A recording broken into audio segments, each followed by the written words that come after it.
Welcome to Influential Entrepreneurs, bringing you interviews with elite business leaders and experts, sharing tips and strategies for elevating your business to the next level. Here's your host, Mike Saunders. Hello and welcome to this episode of Influential Entrepreneurs. This is Mike Saunders, the Authority Positioning Coach. Today we have back with us Dave Barr, who's the founder of Barr Asset Management, and we'll be talking about overcoming the fears and misconceptions about retirement planning. Dave, welcome back to the program. Well, hi, Mike. Thanks for having me again. Hey, you're welcome. I think that I think I've said this before, to a lot of people, but like retirement is like someday something way, way far off in the future, but it just creeps up on you like nobody's business. So I think that sometimes people procrastinate or have that fear of planning for retirement because it's like, I don't know where to start. I don't know what it looks like. Where do you start helping someone that you're working with, a client of yours, kind of push through that fear and misconception? Because you got to start somewhere, right? Sure, you do. Well, so most people start pretty much on their own by saving through their employer-provided retirement plan, 401k, or what have you. But when they come to us, typically they've got some assets in hand and they need to do something. But you're right. There are folks who are a little hesitant. They don't know who to speak to. They not sure who they can trust. And that's a fair fear, quite frankly, because, if you don't know, you don't know. So, but I can tell you this much, for those who are hesitating, you can't afford to make all your own mistakes. I had someone tell me that in my business years ago. You can't afford to make all your own mistakes. And that is also true in retirement. You cannot afford that because you don't have the time for course corrections. So, and that's, I'm not trying to get after anybody, and why I'm being adamant is because I don't like to see people make mistakes that are irreversible. And that's, I'd like to protect against that if I can help people do so. What would be some examples of those mistakes that would be really kind of devastating? So you go singular in your mindset. You use one type of investment asset that you're sure is a winner, or regardless of the spectrum on the risk scale, whether it's all guaranteed or it's very risky and promises a lot of growth, or at least you hope there's a lot of growth. That would be certainly a mistake there, that would be. You need a little bit more input than that. So. Mm-hmm. Don't just read the sizzly headlines and go, that sounds good. Mm-hmm. Right. Yep. So when we talk about fears about retirement planning, what do you think is the fear behind the fear? Like, is it really about money, or is it something deeper like a loss of purpose or identity or control? Because in reality, retirement planning should be exciting. Like, hey, here's when I want to retire and I want to do this in retirement. But what are some of those kind of misconceptions that are behind the mask? Yeah, you mentioned control. That's a big thing for most everyone. No one wants to feel like they're out of control in their life. And, money is such a part of our everyday living. If we feel like we've given the control of that to someone else, we're just not quite sure how to live with that sometimes. So control is a big thing there. The way you get over that, I guess you do. I think you can find somebody that you can trust. Find someone who has credibility, who has been around. Look, everyone in this profession that I'm in was new at one point in time and knew nothing or knew very little. But so you can deal with people who are quality, people who are that are new, or you can most people want to find someone who has some time and distance under their belt and have some credibility in terms of the results that they've provided for other clients. So, yeah, I know that you have been in the business for many, many, many moons, and at some point you were inexperienced and had 1 week on the job, 1 year on the job. So I know you got to start somewhere, but unfortunately, if you and I want to get advice from someone, we want someone that's well heeled and, got some experience and got some battle scars and learned some lessons. So I think that's a huge piece, is getting that advice from someone you can trust and knowing that they've got your best interest in mind, right? Well, yeah, you have to, certainly you want someone who cares about you before themselves. And all of us deal with self-interest. And it's a little bit difficult for a person like me to talk about this because when you're propounding how great a professional is, it's a little self-serving and can come across that way. But frankly, most of the people that I know that are professionals in this world, I have a great deal of respect for, and they are people who do care about their clientele and about others, and they do their very best to serve to the client's best interest. In my situation, I'm a registered investment advisor representative, so we are held to a fiduciary standard, which requires that we must put and be able to prove that we put the client's best interest before anything else. So, And what happens if it's deemed that you did not do that? well, if the regulators, if you have a complaint, you got to explain yourself, and hopefully, hopefully you can explain yourself. But Well, where I was getting at is if you are kind of skirting the issue or in the gray area and kind of doing something that benefits you versus the client, the regulators, if they deem it that way, you're kind of penalized, and it's not just a slap on the wrist. So in other words, when you say fiduciary, it really means something. You have to do what's right for that client. you do. That is, you are held to that standard, and that's that. Yeah. No one has to become a registered investment advisor, but if you choose to, you just submitted yourself to a level of scrutiny that you wouldn't otherwise have. So, but you do for the purposes of serving your clients well. But if someone is looking for some investment, retirement kind of planning, it would be wise to look for someone that is a fiduciary, because they realize then that advisor is held to that standard. I agree with that. I agree. Yeah. There are those, I will say this, there are those who are not legally fiduciaries who behave as such, however. Even though they're not held to that standard professionally, they behave that way anyway. And I know several of those folks. And but nevertheless, a fiduciary is, I think, an important feature, if you will.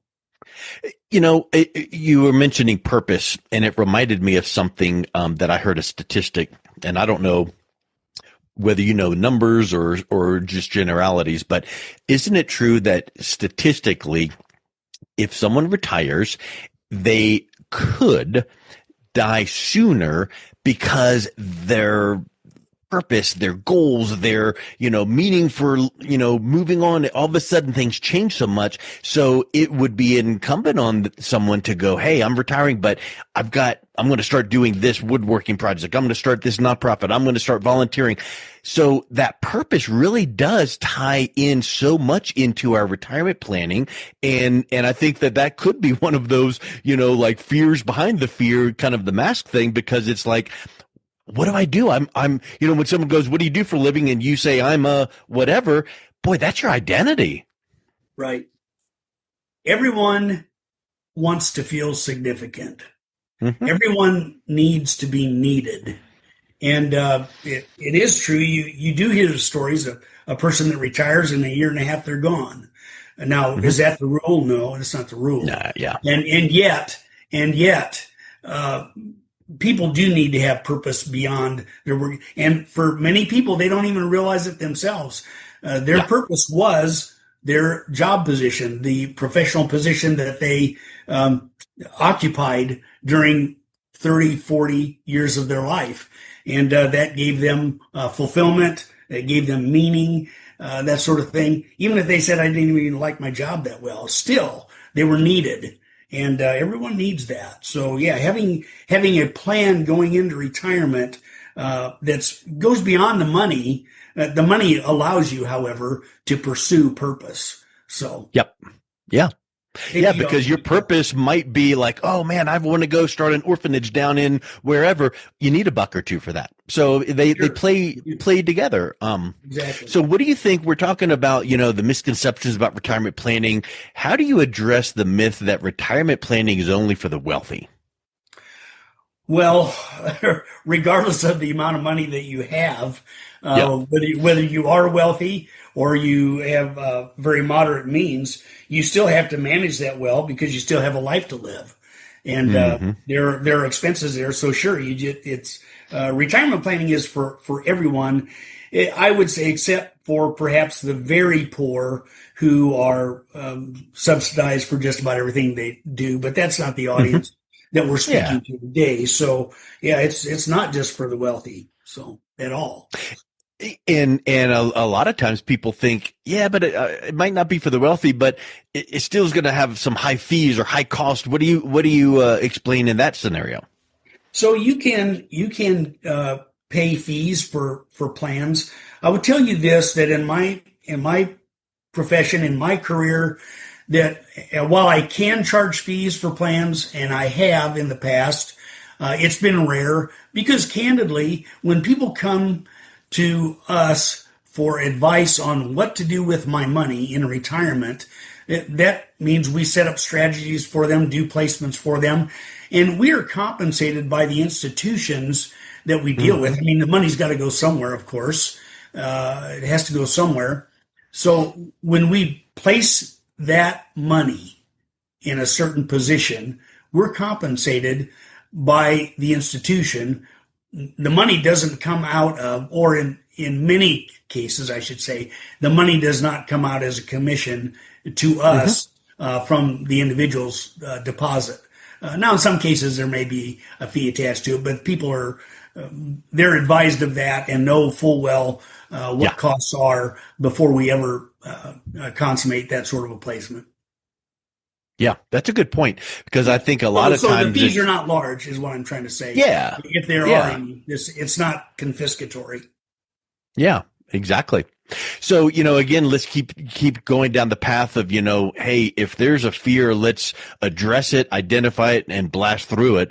How about if someone has a fear of just not liking the potential answers they get during a financial plan? Like as an example, when I'm thinking of that, it's like, well, I don't have X number of dollars saved up, so that's going to make me feel bad. Well, you got to start somewhere. You got to have some sort of a plan.